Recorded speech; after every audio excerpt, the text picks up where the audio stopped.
Mas tem algum momento que é real? Que é um sinal do demônio? Ou que Nem estão fazendo sempre. alguma Aí tem coisa? que passar muito filtro nisso, né? Que filtro Porque, que se passa para descobrir? Você tem que passar filtro da vida daquela pessoa, né? Quanto que ela é sugestionada, quanto que ela é susceptível àquilo. Porque senão a pessoa vai achar demônio em qualquer lugar. Mas e como é que eu sei que isso é verdade? Como é que eu sei que é pra valer, que é verdade? Bom, se você é um cristão e você tem o Espírito Santo, Deus ele coloca aquilo para você de maneira muito clara, né? Que você está sob alguma coisa. Se Deus está mostrando algo, tem que ter um propósito. Já começa por aí. Então não vai tipo te acordar às 3 da manhã, para quê? Para quê? Então, sei lá, é para você orar um pouco, né? É para você ler alguma coisa que vai te edificar. Agora acordei, o demônio me acordou. E daí? Te acordou e daí volta a dormir. Né? Então, muito bem. Agora o demônio. Lúcifer, né? Ou Lucifer, né? Como chamam no satanismo, é dito em Ezequiel 28, é dito o seguinte, que ele era um querubim ungido. Então ele era um querubim, patente angelical dele, querubim. Então tem demônios, né, com desmembramentos de patentes, e os anjos também. Anjo, arcanjo, querubim, serafim. E o Lúcifer era um querubim. Aí a Bíblia diz que ele era um querubim ungido. Ungido significa santificado, separado. Então ele era separado para um propósito. Ele tinha uma missão ali, que era um dos guardiões da glória de Deus. E diz que ele era perfeito em formosura, cheio de sabedoria, coloca ele como muito inteligente, bonito. Ele ganhou 9 pedras de Deus. Aí começa, Deus desmembra 9 pedras que ele ganhou. E ele pega esse número 9 para ele. Puxa, eu ganhei 9 pedras de Deus. Então o número 9 para o satanismo é muito importante. Nem tudo que dá 9 também é do demônio, né? Mas o número 9 é importante. Aí, logo depois disso, entra a iniquidade no coração dele, ele quer ser como Deus. Em Isaías, ele subiria acima das mais altas nuvens e serei semelhante ao Altíssimo. Então você é semelhante a Deus. Eu quero ser como Deus. Ao querer ser como Deus, Deus o afasta da sua presença. Mas ele é um ser muito inteligente. Ele enganou a terça parte dos anjos. Isso é anjo pra caramba. Que não é pautado na população terrestre. Ele enganou 7 bilhões e meio de pessoas, né? Ou 1/3 dessa população. Estamos falando de uma dimensão espiritual. A Terra é uma poeira cósmica em relação ao universo. Não somos nada aqui. É um pontinho. Então, bilhões, trilhões de anjos ali, ele conseguiu enganar. Então, o poder de persuasão dele é muito grande, muito forte. Aí é dito que ele foi lançado para a Terra com a terça parte. Aí o que acontece? Ele está numa dimensão, no paraíso, que é uma dimensão, no meu entender, ainda espiritual, onde Deus faz Adão e Eva, faz a sua imagem e semelhança. E aí tinha uma árvore do conhecimento do bem e do mal que o homem não podia tocar, não podia comer. E o diabo estava ali. Quer dizer, ele não tinha ainda o poder de zanzar por todo o planeta. O poder dele geográfico se limitava ao perímetro dessa árvore, né? Do conhecimento do bem e do mal. Mas por que ele estava ali? Então, ele foi mandado por Deus ali, né? E aí, ele estava no paraíso, porque havia uma única regra no paraíso. Não come da árvore do conhecimento. Não tinha 10 mandamentos, né? É um só. Você não come dessa árvore. Um mandamento, não tinha problema nenhum, sabe? Adão pulava no cipó pelado, caía no rio, estava tudo bem, sem nenhum problema.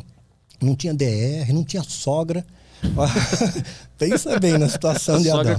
Começou depois da maçã. Depois de Adão, depois. Então, e eles fizeram, sogro de alguém também. Então, quer dizer, não tinha problema, cara.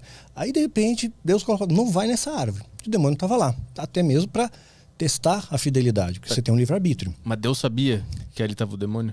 Sabia, claro. Deus permitiu que ele ficasse ali. Entendi. É o livre-arbítrio humano, a sua escolha. Deus deu a direção, não mexe. Um mandamento, não eram 10, Aí Eva chega perto, né? Eu imagino que essa sedução levou um tempo, não foi assim. Aí Eva, come a maçã. E a maçã é só uma alegoria, né? Na verdade, na Idade Média, as missas eram celebradas em latim, e a palavra malum e malus é muito parecida no latim. Uma quer dizer macieira e outra quer dizer mal. Então a maçã ficou associada a essa simbologia do mal. Então vamos colocar aqui que seja maçã. Ele vai, come a maçã, é bonita, é cheirosa, é legal. E Eva foi resistindo. Você vê que ele tentou Eva, ele não tentou Adão.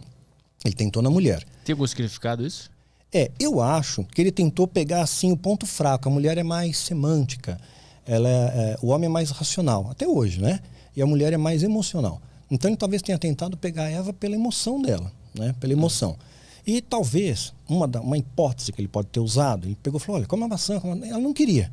Aí ele falou, eu vou te contar um segredo. Quando você fala para uma mulher, vou te contar um segredo, o que acontece?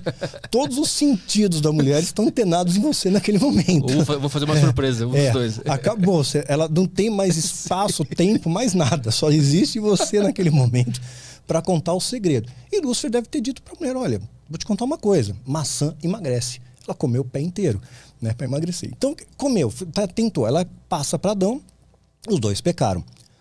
Aí o que acontece? A partir daí, Lúcifer ele entra na nossa dimensão de tempo, digamos assim. Que essa dimensão paraíso ainda era uma esfera espiritual. Os judeus acreditam que existem 7 céus, né? Então Lúcifer foi expulso da presença de Deus, não estava mais no mesmo patamar de céu que estava Deus, e foi expulso para a terra. Então ele estava aqui na terra, mas de uma dimensão ainda não terrena. Por exemplo, tua sombra está aqui, né? E você. Então vocês dois estão no mesmo espaço, mas em dimensões diferentes. A sombra não tem 3 dimensões, né? E você tem. Então as dimensões estão aqui, mas no mesmo espaço, mas em dimensões diferentes, patamares diferentes. Tá claro? Tem? Aí o que acontece? Então eles estão nessa dimensão paraíso, que seria o equivalente ao terceiro céu, que Paulo fala, estive no terceiro céu e estive no paraíso.